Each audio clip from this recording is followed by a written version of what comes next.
ನೋಡಿ, ವಿಧಾನಸಭಾ ಎಲೆಕ್ಷನ್ ಅನ್ನ ಈ ಸಂದರ್ಭದಲ್ಲಿ ನೆನಪಿಸ್ಕೊಳ್ಬೇಕು. ಏನಾಯ್ತು ಆವಾಗ? ಆಡಳಿತ ವಿರೋಧಿ ಅಲೆ. ಮತ್ತೊಂದು ಕಡೆ ಪಂಚ ಗ್ಯಾರಂಟಿಗಳನ್ನ ಘೋಷಣೆ ಮಾಡಿ ಹಂಗೋ ಹಿಂಗೋ ಜನರ ಮನಸ್ಸೆಳೆತು. ಕಾಂಗ್ರೆಸ್ ಅಧಿಕಾರಕ್ಕೆ ಬಂತು, 136 ಸೀಟನ್ನು ಗೆಲ್ತು.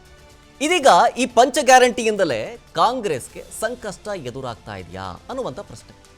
ಅದಕ್ಕೋಸ್ಕರ ಇದೀಗ ಪಂಚ ಗ್ಯಾರಂಟಿಗಳಿಗೆ ಕತ್ತರಿ ಹಾಕೋದಕ್ಕೆ ಮುಂದಾಗ್ತಾ ಇದೆ. ಯಾವ ಥರ? ರಾಜ್ಯದ ಬೊಕ್ಕಸಕ್ಕೆ ವಾರ್ಷಿಕ 60,000 ಕೋಟಿ ರೂಪಾಯಿ ಹೊರೆಯಾಗ್ತಾ ಇರೋದ್ರಿಂದಾಗಿ ಕೆಲವೊಂದಿಷ್ಟು ಷರತ್ತುಗಳನ್ನು ಹಾಕಿ ಫಲಾನುಭವಿಗಳನ್ನು ಕಡಿತಗೊಳಿಸೋದಕ್ಕೆ ಪ್ಲಾನ್ ಮಾಡಿದೆ.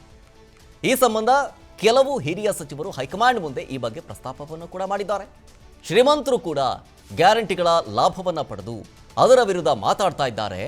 ಜೊತೆಗೆ ಅವರು ಕಾಂಗ್ರೆಸ್ಗೆ ಮತ ನೀಡೋದಿಲ್ಲ. ಕೇಂದ್ರ ಸರ್ಕಾರದ ಅಂಕಿಅಂಶಗಳ ಪ್ರಕಾರ ಕರ್ನಾಟಕದಲ್ಲಿ ಬಡತನದ ಪ್ರಮಾಣ ಎಷ್ಟಿದೆ ಅಂತಂದರೆ 14% ಮಾತ್ರ. ಆದರೆ ರಾಜ್ಯದಲ್ಲಿ ಏನಾಗ್ತಾ ಇದೆ ಅಂದರೆ 80% ಜನರ ಬಳಿ BPL ಕಾರ್ಡ್ಗಳಿದೆ. ಹೀಗಾಗಿ ಕೇವಲ ಬಡವರಿಗೆ ಮಾತ್ರ ಗ್ಯಾರಂಟಿಗಳ ಲಾಭ ಸಿಗಬೇಕು. ಆ ನಿಟ್ಟಿನಲ್ಲಿ ಸಮೀಕ್ಷೆಯನ್ನು ಮಾಡಿ ಅನುಷ್ಠಾನ ಮಾಡಿದ್ರೆ ಸರ್ಕಾರಕ್ಕೆ ಏನಿಲ್ಲ ಅಂತಂದ್ರೂ ವಾರ್ಷಿಕವಾಗಿ 20,000 ಕೋಟಿ ರೂಪಾಯಿ ಉಳಿಸಬಹುದು. ಈ ಹಣವನ್ನು ಅಭಿವೃದ್ಧಿ ಕಾರ್ಯಗಳಿಗೆ ಬಳಸಿದ್ರೆ ಶಾಸಕರ ಅಸಮಾಧಾನ ಕೂಡ ಕಡಿಮೆ ಆಗುತ್ತೆ ಅಂತೇಳಿ ಮನವರಿಕೆ ಮಾಡಿಕೊಟ್ಟಿದ್ದಾರೆ. ಆಂಧ್ರದಲ್ಲಿ ಜಗನ್ ಸರ್ಕಾರ ಭಾರಿ ಜನಪ್ರಿಯ ಯೋಜನೆಗಳನ್ನು ಘೋಷಣೆ ಮಾಡಿದ್ರು. ಹಂಗಿದ್ರೂ ಕೂಡ ವಿಧಾನಸಭೆಯಲ್ಲಿ ಏನಾಯಿತು? ಹೀನಾಯ ಸೋಲಾಯಿತು. ಇದು ರಾಜ್ಯದಲ್ಲೂ ಕೂಡ ಮರುಕಳಿಸದಂತೆ ಮುನ್ನೆಚ್ಚರಿಕೆಯನ್ನು ವಹಿಸಬೇಕು ಅಂತ ಹೇಳಿ ಹೈಕಮಾಂಡ್ಗೆ ತಿಳಿ ಹೇಳಿದ್ದಾರೆ. ಈ ಬಗ್ಗೆ ಸಿಎಂ ಸಿದ್ದರಾಮಯ್ಯನವರ ಜೊತೆಗೆ ಮಾತನಾಡಿ ಅಂತ ಹೇಳಿ ರಾಜ್ಯ ಕಾಂಗ್ರೆಸ್ ಉಸ್ತುವಾರಿ ಸುರ್ಜೇವಾಲಾಗೆ ಮನವಿಯನ್ನು ಮಾಡಿಕೊಂಡಿದ್ದಾರೆ. ಹೀಗಾಗಿ ಶೀಘ್ರವೇ ಗ್ಯಾರಂಟಿ ಯೋಜನೆಗಳಿಗೆ ಷರತ್ತುಗಳು ಅನ್ವಯವಾಗೋ ಎಲ್ಲ ಸಾಧ್ಯತೆಗಳು ದಟ್ಟವಾಗಿ ಕಾಣಿಸ್ತಾ ಇದೆ. ಮತ್ತೊಂದು ಕಡೆ ನೋಡಿ, ಸಿಎಂ ಸಿದ್ದರಾಮಯ್ಯನವರು ಅವತ್ತೊಂದು ಮಾತು ಹೇಳಿದ್ರು ಎಲೆಕ್ಷನ್ಗೂ ಮುಂಚೆ. ನನಗೂ ಫ್ರೀ, ನಿನಗೂ ಫ್ರೀ, ಮಹಾದೇವಪ್ಪ ನಿಂಗೂ ಫ್ರೀ, ಕಾಕಾ ಪಾಟೀಲ್ಗೂ ಫ್ರೀ, ಎಲ್ರಿಗೂ ಫ್ರೀ ಅಂಥೇಳಿ ಚುನಾವಣೆ ಪ್ರಚಾರದ ಸಂದರ್ಭದಲ್ಲಿ ಭಾಷಣ ಮಾಡಿ ಅಧಿಕಾರಕ್ಕೆ ಬಂದ ಕಾಂಗ್ರೆಸ್ ಸರ್ಕಾರ ಇದೀಗ ಗ್ಯಾರಂಟಿಗಳ ಫಲಾನುಭವಿಗಳಿಗೆ ಕಂಡೀಷನ್ ಹಾಕೋದಕ್ಕೆ ಮುಂದಾಗ್ತಾ ಇದೆ. ಆದರೆ ಇದಕ್ಕೆ ಕೆಲವು ಸಚಿವರು ಗ್ಯಾರಂಟಿಗಳ ಫಲಾನುಭವಿಗಳ ಬಗ್ಗೆ ಪರಿಶೀಲನೆ ಮಾಡಬೇಕು ಅಂತ ಹೇಳಿದ್ರೆ, ಇನ್ನು ಕೆಲವರು ಇಂಥ ಯಾವುದೇ ಪ್ರಸ್ತಾಪ ಸರ್ಕಾರದ ಮುಂದೆ ಇಲ್ಲವೇ ಇಲ್ಲ ಅಂತ ಹೇಳ್ತಾ ಇದ್ದಾರೆ. ಈ ಗ್ಯಾರಂಟಿಗಳ ಕುರಿತ ನಿರ್ಧಾರದಲ್ಲಿ ಎಲ್ಲೋ ಒಂದು ಕಡೆ ಒಗ್ಗಟ್ಟೇ ಇಲ್ಲ ಅನ್ನೋದು ತೋರಿಸ್ಕೊಡ್ತಾ ಇದ್ದಾರೆ. ಅದೆಲ್ಲ ಸುಳ್ಳು. ನಾನು ಪಕ್ಷದ ಅಧ್ಯಕ್ಷನಾಗಿ ಹೇಳ್ತಾ ಇದ್ದೀನಿ, ಸಿದ್ದರಾಮಯ್ಯನವರು ಹೇಳಿದ್ದಾರೆ, ಯಾವ ಕಾರಣಕ್ಕೂ ನಾವು ಗ್ಯಾರಂಟಿಗಳನ್ನ ಬದಲಾವಣೆ ಮಾಡೋಂಥ ಪ್ರಶ್ನೆ ಆಗಲಿ ಕತ್ತರಿ ಹಾಕೋ ಪ್ರಶ್ನೆ ಯಾವುದೂ ಇಲ್ಲ.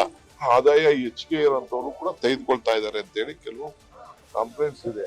ಅಂಥವ್ರನ್ನ ಪರಿಶೀಲನೆ ಮಾಡ್ತೀವಿ ಅಷ್ಟೇ. ಇನ್ಕಮ್ ಟ್ಯಾಕ್ಸ್ ಕಟ್ಟಿರೋರು, GST ಕಟ್ಟಿರೋರು, ಮತ್ತೊಂದು ಕಟ್ಟಿರೋರು ಅಂಥವ್ರದೆಲ್ಲ ಇದೆ ಅಂತೇಳಿ ಕೆಲವೆಲ್ಲ ಕಂಪ್ಲೇಂಟ್ಸ್ ಬಂದಿದೆ. ಮಾಡೋದು ಬಿಡೋದು ಸರ್ಕಾರಕ್ಕೆ ಬಿಟ್ಟಂತ ವಿಚಾರ. ಕೆಲವು ಕಡೆ ಅಂದರೆ ಅತಿ ಶ್ರೀಮಂತರಿಗೆ ಕೂಡ ಕೆಲವು ಕಡೆ ಹೋಗ್ತಾ ಇದೆ. ಕೆಲವು ಕೇಳಿದ್ವಿ, ಡಾಕ್ಟರ್ಗೆ ಅಮೆರಿಕಾದಲ್ಲಿರೋ ಡಾಕ್ಟರ್ ತೊಗೊಳ್ತಿದ್ದಾರೆ, ಬೇರೆ ಕಡೆ ಇಂಜಿನಿಯರ್ ತೊಗೊಳ್ತಾರೆ ಅಂತ ಹೇಳಿದ್ರು. ಸೊ ಆ ರೀತಿ ಆದಾಗ ಅವ್ರಿಗೆ ಹತ್ರ ಅವಶ್ಯಕತೆ ಇಲ್ಲ. ಅದನ್ನೇ ಬೇಕಾದ್ರೆ ಬಡವರು ಬೇರೆ ಬಡವರಿಗೆ ಕೊಡ್ಬೋದು. ಭಾಳ ಜನ ಅಭಿಪ್ರಾಯ ಇದೆ ಅದು ಬಡವ್ರಿಗೆ ಹೋಗಬೇಕು, ಶ್ರೀಮಂತರಿಗೆ ಹೆಂಗಾರ ಹತ್ರ ಅವಶ್ಯಕತೆ ಇಲ್ಲ, ಅವರು ದುಡ್ಡು ಕೊಟ್ಟು ಹೋಗ್ತಾರೆ.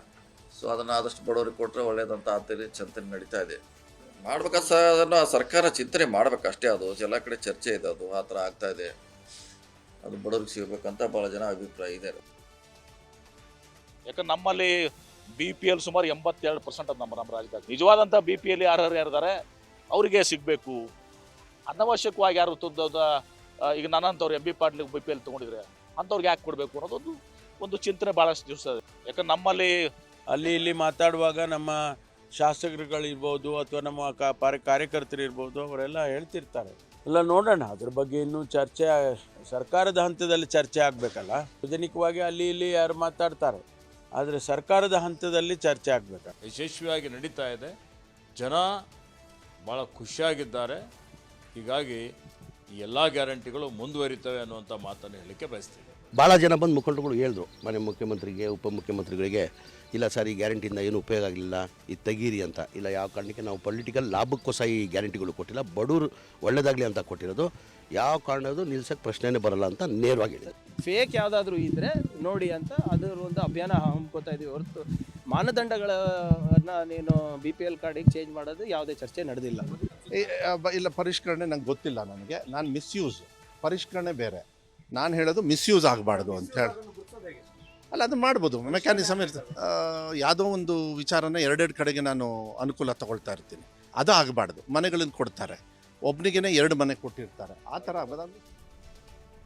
ಇನ್ನು ಗ್ಯಾರಂಟಿ ಯೋಜನೆಗಳಿಗೆ ಕೆಲವೊಂದಿಷ್ಟು ಕಂಡೀಷನ್ ಹಾಕ್ತಾರೆ ಅನ್ನುವಂತಹ ಸುಳಿವುಗಳು ಸಿಕ್ಕ ಬೆನ್ನಲ್ಲೇ ಸರ್ಕಾರದ ವಿರುದ್ಧ ವಿಪಕ್ಷ ನಾಯಕರಾದಂತಹ ಆರ್ ಅಶೋಕ್ ಅವರು ಕಿಡಿಕಾರರು. ಎಲೆಕ್ಷನ್ ಗೆಲ್ಲೋದಕ್ಕೆ ಅವೈಜ್ಞಾನಿಕವಾಗಿ ಇವರು ಗ್ಯಾರಂಟಿ ಜಾರಿ ಮಾಡಿದ್ರು. ಹೀಗಾಗಿ ಕಾಂಗ್ರೆಸ್ ಶಾಸಕರು ಧಿಕ್ಕಾರ ಹಾಕೋ ಮುನ್ನ ಎಚ್ಚೆತ್ಕೊಳ್ಳಿ ಈಗಲೇ, ಇಲ್ಲ ಅಂತಂದ್ರೆ ಕಾಂಗ್ರೆಸ್ ಶಾಸಕರೇ ಸರ್ಕಾರವನ್ನ ಬೀಳಿಸ್ಬಿಡ್ತಾರೆ, ನೋಡ್ತಾ ಇರಿ ಅಂತೇಳಿ ಅಶೋಕ್ ಎಚ್ಚರಿಕೆಯನ್ನು ಕೊಟ್ಟಿದ್ದಾರೆ.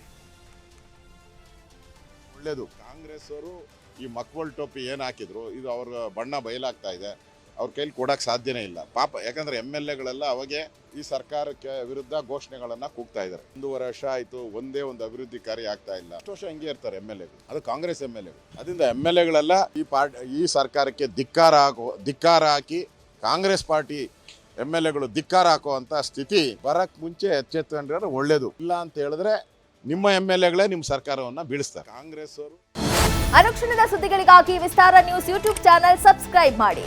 ಹೊಸ ಸುದ್ದಿಗಳ ನೋಟಿಫಿಕೇಶನ್ಗಾಗಿ ಬೆಲ್ ಐಕಾನ್ ಕ್ಲಿಕ್ ಮಾಡಿ. ಲೇಟೆಸ್ಟ್ ಅಪ್ಡೇಟ್ಸ್ಗಾಗಿ www.vistaranews.com ವೆಬ್ಸೈಟ್ಗೆ ವಿಸಿಟ್ ಮಾಡಿ. ಅಂಗೈಯಲ್ಲೇ ಜಗತ್ತಿನ ಸುದ್ದಿ ತಿಳಿಯಲು ವಿಸ್ತಾರ ನ್ಯೂಸ್ ಕನ್ನಡ ಆಪ್ ಡೌನ್ಲೋಡ್ ಮಾಡಿ.